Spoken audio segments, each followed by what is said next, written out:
English में time कैसे बताते हैं? आमतौर पर आप कहते हैं इट्स 2 o'clock। 2 बजे हैं, इट्स 2 o'clock।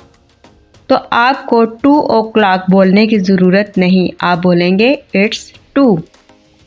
3 बजे हैं, इट्स 3। 8 बजे हैं, इट्स 8। लेकिन अब कुछ टाइम और आपको बताना पड़ता है कि 12:15 हो गए हैं, तो आप कहेंगे वो जो सवा है वो पहले बताएंगे, इट्स 15 past 12। यानी कि जो सवा है आप उसके साथ पास्ट का वर्ड यूज़ करेंगे। 2:25 हुए हैं तो आप कहेंगे इट्स 25, यानी मिनट पहले बताएंगे, इट्स 25 past 2।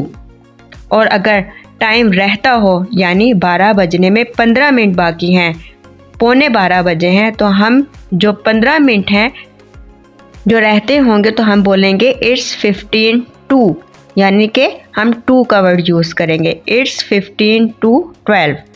तो अगर आपने कहना हो कि 2 बजने में 10 मिनट बाकी हैं तो आप कहेंगे इट्स 10 to 2। तो ऊपर होंगे तो हम यूज़ करेंगे पास्ट, और अगर रहते होंगे तो हम यूज़ करेंगे 2। उम्मीद है कि आपको वीडियो पसंद आई होगी। अगर वीडियो पसंद आई है तो वीडियो को लाइक कर दें और चैनल को सब्सक्राइब कर दें। Thanks for watching.